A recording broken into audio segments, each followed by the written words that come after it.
próximos días ya le podremos decir diputado nacional nuevamente, porque va a asumir en los próximos días, pero ya está activo, como siempre. ¿Qué tal, Carlos? Buenas noches. ¿Qué tal? Buenas noches. Gracias por venir.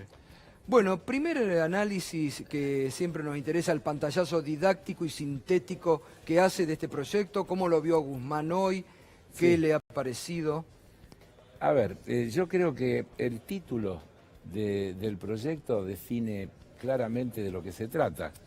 Ley de Solidaridad Social y Reactivación Productiva en el marco de la emergencia pública. Es decir, está describiendo algo que todos nosotros sabemos que es real, que aquí lo hemos debatido a lo largo de estos años intensamente, de que efectivamente el país está en emergencia, porque algunos exoficialistas hoy devenidos en opositores comienzan a hablar como si el país fuera un país lleno Macrilandia. de... Claro, Macrilandia, donde vivieron en estos 4 años. Exacto, pero la realidad es que la Argentina es un país hiperendeudado, con los 15 millones de personas con problemas alimentarios, con 11 y pico por ciento, más de 11% de desempleo, con 20 y tantas mil pymes cerradas, con decenas de miles de empresas pequeñas y medianas con juicios con la AFIP porque no pueden pagar, incluso con pruebas penales, con denuncias penales. Es decir,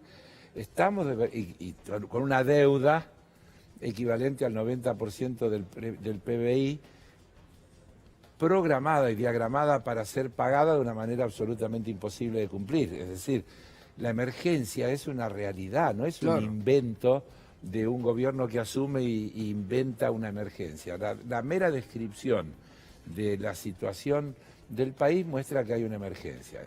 ¿Cómo se actúa frente a esa emergencia?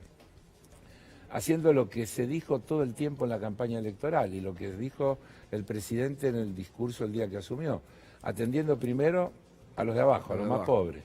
Todas las medidas que están planteadas tienden a llevar a alivio a los sectores más pobres. Ahora, no hay magia.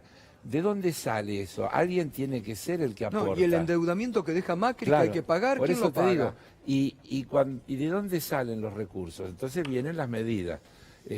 Aumento de impuestos a los bienes personales, que no es otra cosa que volver a las escalas que Macri degradó, que estaban vigentes en el 2015, la que se impone. Con un plus para quienes tienen bienes en el exterior. Recordemos que estamos hablando de quienes se beneficiaron por el blanqueo, es decir, por el perdón impositivo a un acto de delito que habían cometido, que era el de evadir impuestos. Muy bien, regularizaron la situación. Ahora, ¿qué se le está diciendo? ¿O qué se le va a decir en esta propuesta? Mire, si usted la trae al país, paga lo mismo que los demás. Si la quiere seguir dejando afuera, va a pagar más. Va a pagar un poco más. Y parece de toda lógica, parece de toda lógica. Perfecto. Pero además me parece, Carlos, que son medidas para redistribuir en serio. Para redistribuir en serio. No, pero además para que arranque y que se ponga, por eso yo insisto el título, Solidaridad y Reactivación Productiva. Porque cuando vos le ponés en el bolsillo plata a los jubilados, sobre todo a los de la mínima, los que menos ganan, todo eso va automáticamente al consumo, porque hay un consumo insatisfecho enorme. La ley, las tarjetas contra el hambre que lanzan el viernes en Concordia. Obvio, las tarjetas. Y bueno, ¿cómo se va a financiar? Y le van a poner, por ejemplo, el impuesto al atesoramiento de dólares o a los gastos de dólares en el exterior. ¡Qué barbaridad!, dice alguno, un 30%. Macri devaluó el 500 y pico por ciento. ¿Hubiera sido mejor una devaluación? No, porque la devaluación sigue yendo a la espiral de que se traslada a precio y todo aumenta. ¿Acá qué se está diciendo? El tipo de cambio para importar y el tipo de cambio para exportar, es decir, el tipo de cambio que importa en la formación de los precios, se mantiene, no tiene ningún recargo. ¿Quién tiene recargo? El que quiere atesorar en dólares. Bueno, el proyecto está diciéndole, mire, si usted quiere ahorrar en pesos, además le dejamos de cobrar el impuesto a la renta financiera. Bueno, eso es importante. Porque se quiere desdolarizar. ¿Y cómo se desdolariza si no es con medidas? Las medidas tienen que ser, digamos, de carga para algunos y de alivio para los otros. Es decir, vos querés ahorrar en dólares, tenés un recargo. Vos querés ahorrar en pesos, tenés un alivio. Entonces, todas esas cosas van a empezar a permitir transitar ese camino de lo que todo el mundo decía que hay que hacer. Hay que desdolarizar la economía. ¿Cómo se desdolariza? Congelando las tarifas para revisar sus componentes con bastante criterio, porque ¿qué dice el ministro cuando habla del tema? Vamos a ver cuáles son los componentes dolarizados que realmente tienen las tarifas y cuáles son los componentes en peso. ¿Por qué tiene que estar dolarizada la tarifa? Claro. De pronto, ¿por qué tiene que haber un grupo de empresas que gane fortunas porque tiene garantizado un cuadro tarifario, como pasa con los peajes, como pasa con un montón de otras cosas? Son absurdas, son legislaciones hechas para favorecer al capitalismo de amigos en contra de los intereses del conjunto de la población. Carlos, cuando uno ve el paquete, dice, el gobierno anterior intentó ir por el camino de bajarle el impuesto a los ricos con el razonamiento de que eso en algún momento iba a generar inversión. Fracasó. Ahora volvemos a un esquema donde los que más tienen, más pagan, los que menos tienen la ayuda para por lo menos cubrir los ingresos. Básicamente es eso, y yo diría moderadamente en los dos casos, porque esto no resuelve los problemas de la pobreza de la Argentina, sino que es un alivio a esos problemas, y tampoco los cargos que se ponen al sector, digamos, que son tan importantes que sean confiscatorios. Es un cambio en la tendencia, es ayudar, porque la gran apuesta es que la economía crezca. Todas estas medidas tienen un objetivo, que es que arranque la economía. Que no siga cayendo a los niveles de Macri, además. Para arrancar, claro, primero tiene que dejar de caer.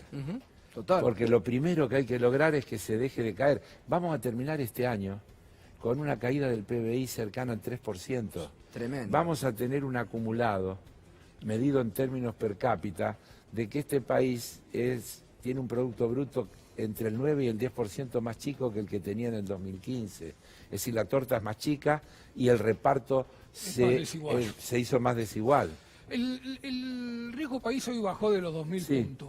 Eso señala que el mercado está viendo esto, está viendo que por el lado macroeconómico se está garantizando solvencia fiscal, pero por el lado microeconómico se está pensando en una economía que crece. Yo sería más prudente porque a veces el mercado tiene... Yo entusiasmarme con el mercado, con lo que pasó en un día, no me gusta, porque ahora y mañana hay que hacer un análisis al revés. Pero efectivamente creo que este mensaje que hoy da el ministro y que da Alberto y que dan todos los integrantes del gobierno, de que queremos volver a un país normal, que hay que tranquilizar la situación, que no se quiere ir a una negociación confrontativa, sino que se quiere explicar. Vos viste, acá en el proyecto, por ejemplo, cuando se habla de la moratoria a las pymes, se dice, aplicando el mismo criterio que nosotros aplicamos en nuestra negociación con los acreedores, hay un periodo de gracia para que también las pymes puedan empezar a producir y puedan empezar a pagar, porque si vos le das una moratoria y el mes que viene tiene que pagar, entra en crisis de vuelta, no te paga. Vos le tenés que dejar un periodo para que arranque. Carlos, es lo que el país está reclamando en esta negociación con los acreedores externos. El tema lo hablamos acá con Miguel, que es un experto, ¿no? Pero vos esta mañana cuando hablábamos en la radio dijiste algo muy simple de sentido común. Porque, viste, ya muchos, sin saber el proyecto, ya dicen el ajuste sobre los jubilados. No, mirá, vamos a decir primero, creo que el 65% de las jubiladas y los jubilados de la Argentina cobran la mínima. Y 5.000 pesos sobre lo que cobran los jubilados es un 30 y pico % de aumento para estos meses, para los 2 meses venideros. Es decir que el 65% de los jubilados tiene una recomposición inmediata importantísima.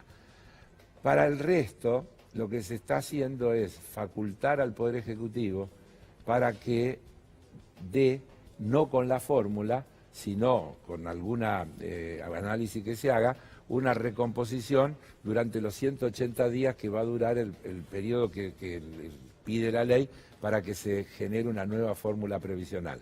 Esta fórmula fue un fiasco, porque si no pareciera que ahora estamos diciendo que era buena. ¿Cuánto perdieron los jubilados? Quiero decir que yo fui, todavía estuve cuando se votó, nosotros votamos en contra, todo lo que es nuestro espacio votó en contra. Los jubilados han perdido muchísimo de su poder adquisitivo.